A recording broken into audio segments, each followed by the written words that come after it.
Hello everyone, I'm back for another update here.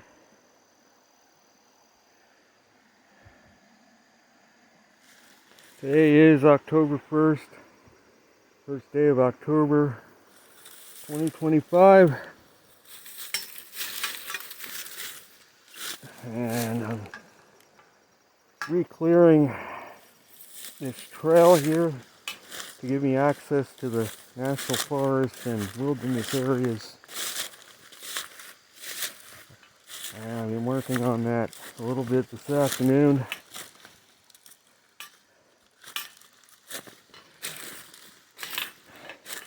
After 4 months of being gone, things grew up quite a bit. I had to do quite a bit of clearing.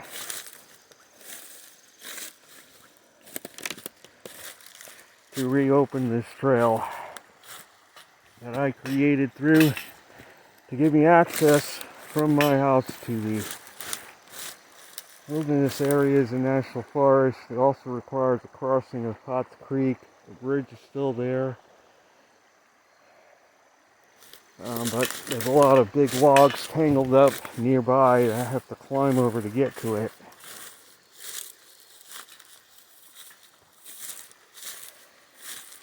So what I'm going to talk about today is an update on the uptick in tropical activity. As I said, they got lucky with Umberto. They claimed it was a Category 5. I question whether it actually was. It was a hurricane for several days there. They managed to get the motor going. After I posted my last video and floored it. If you want to know what that means, go back to my last video. I described what flooring it means. It's how they get it up to a Cat 5 or strong major hurricane. I don't know if it actually was. Cat 5s are in actuality extremely rare. They're trying desperately to push this global warming agenda. In actuality, from my examination of the images, and another beautiful view of Potts Creek, they never really were both hurricanes simultaneously, I hate to say. And the next storm, Imeldo, they're saying claiming it's a hurricane. I question whether it actually is. It could be a very, very minimal at most. So these two storms are going to go on their merry ways out into the Atlantic and get absorbed into a trough, low pressure. And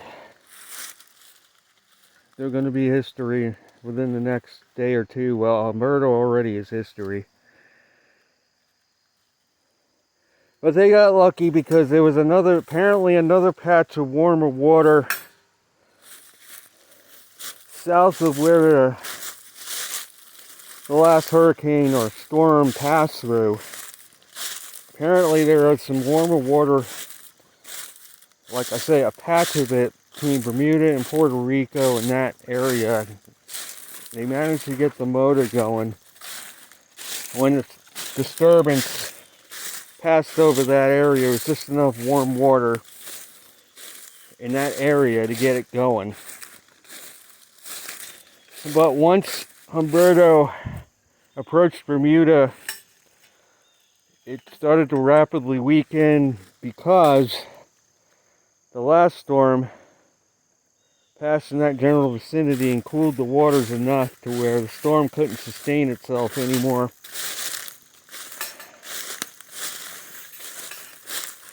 And right now, usually by October 1st, the Cape Verde season for hurricanes ends or winds down.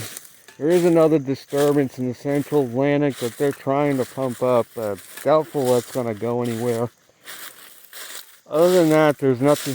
We're going back to nothing going on. I did say it was going to be a no-show season. They got lucky. They managed to manufacture 3 hurricanes and get them up to major status because of warmer patches of water left over in the Atlantic. But all 3 of the storms formed in the same region of the Atlantic. Nothing else anywhere formed this year, as it up till now, like the Gulf has been completely clear, the Caribbean has been no show for storms, Eastern Atlantic. So they got lucky that one area of the Atlantic was apparently just warm enough to where they could still manufacture storms or disturbances that passed over them. That area, they still were able to get the motor going on them. But so far, we've only had 3 hurricanes this season.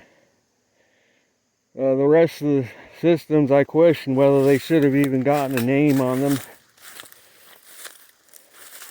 I know we're up to the letter I, but they were pretty generous at naming cloud masses this year. We should not be up to letter I. We should be like maybe 5 or 6 letters in. So, is it going to stay active? Well, it hasn't been active. It's been, like I say, 2 hurricanes. They claim, I don't even believe they were actually both hurricanes at the same time. Probably the season's going to start to wind down from this point on, my guess.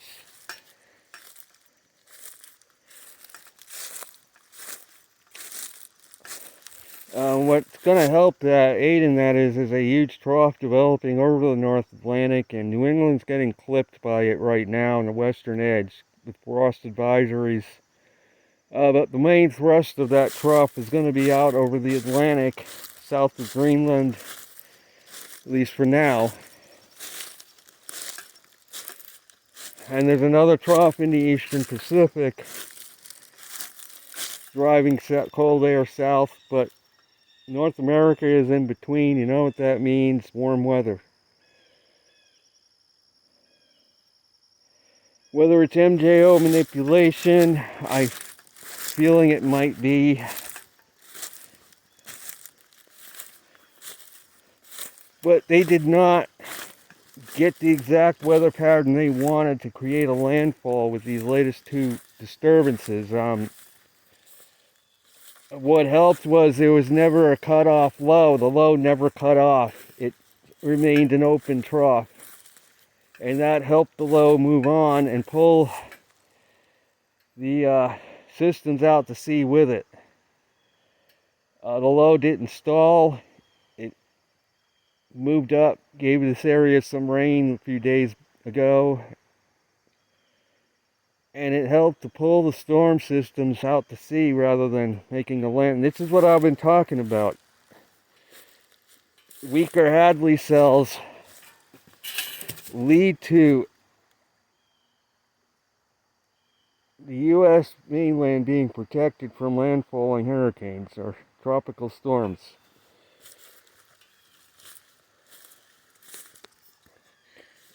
And the Hadley cells or subtropical highs right now are quite weak, contrary to what some meteorologists are claiming. I mean, there was even a meteorologist that made a post that, 2 Category 5 hurricanes back to back. This is proof that man-made global warming is going on. We're all going to burn up soon type post. And that hasn't happened since the 30s. What they're not talking about is how inactive overall the season has actually been. Yeah, we had the 3 major hurricanes, but that's all. That's all we've had so far. Basically, the rest of the systems were just, I say, should not have been named. I mean, there were no named cloud masses.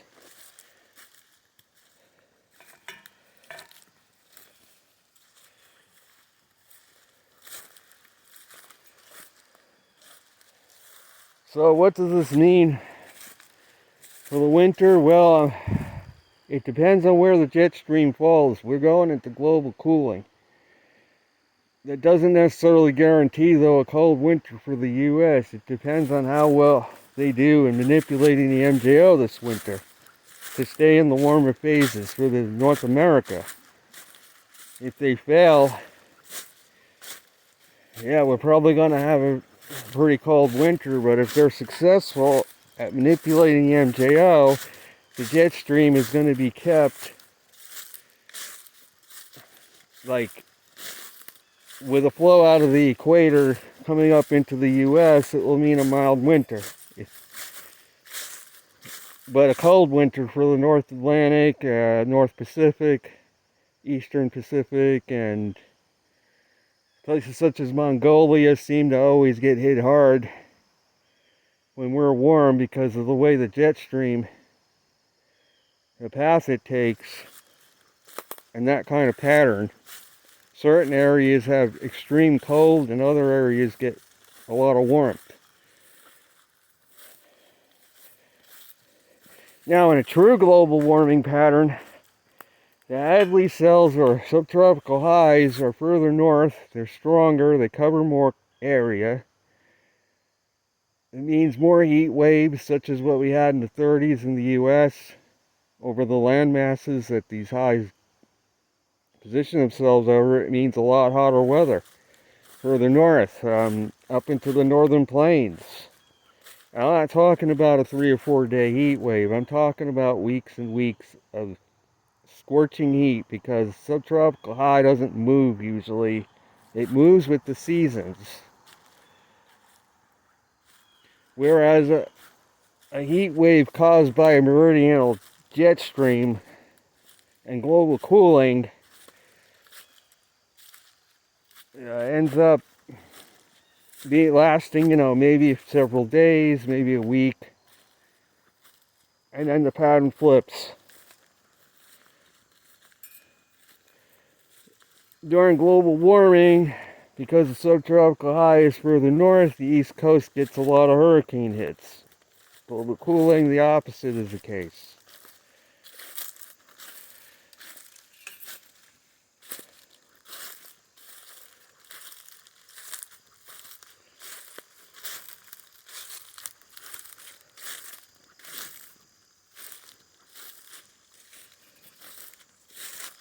So a global warming pattern is a very benign, boring, I'd say, weather pattern. There's a lot less storminess because the contrast between the poles and the equator decrease in temperature. That's what fuels storms in general.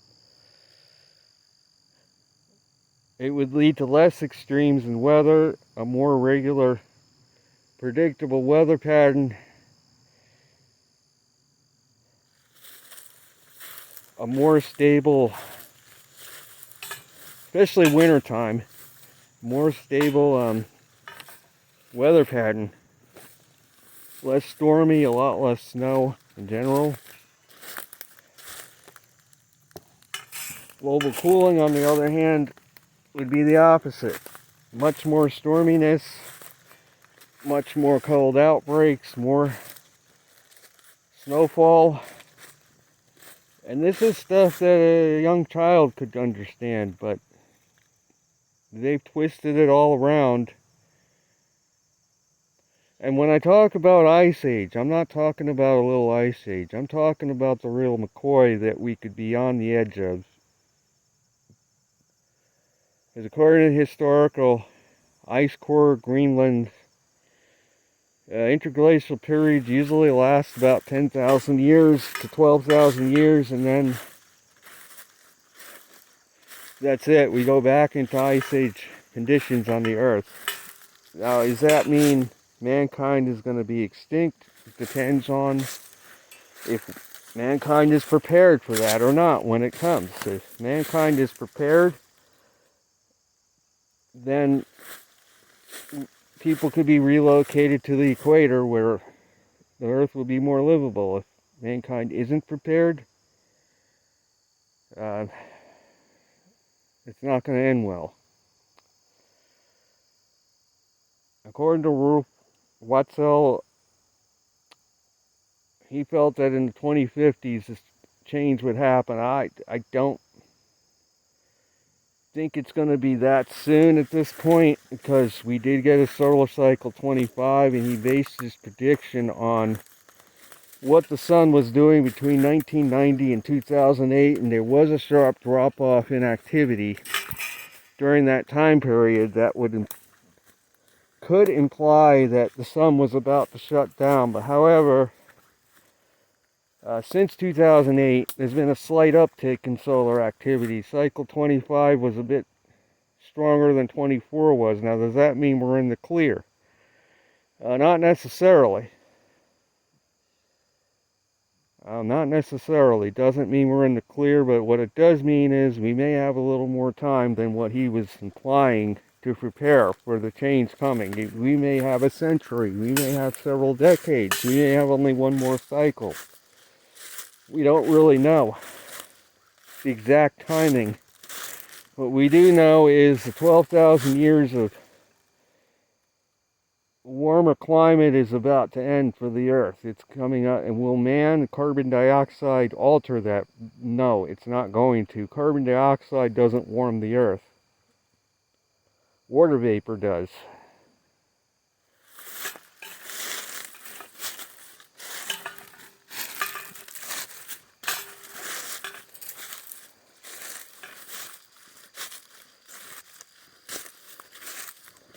As you can see, I've cleared out at least a nice little trail through this thick undergrowth here.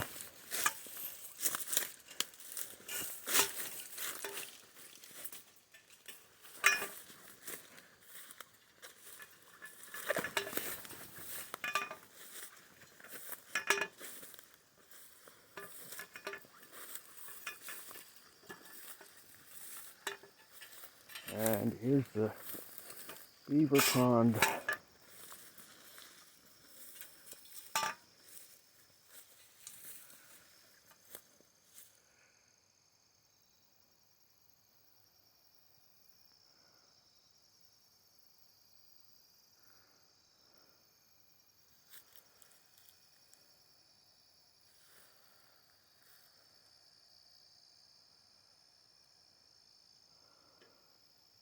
So that's going to be it for this video.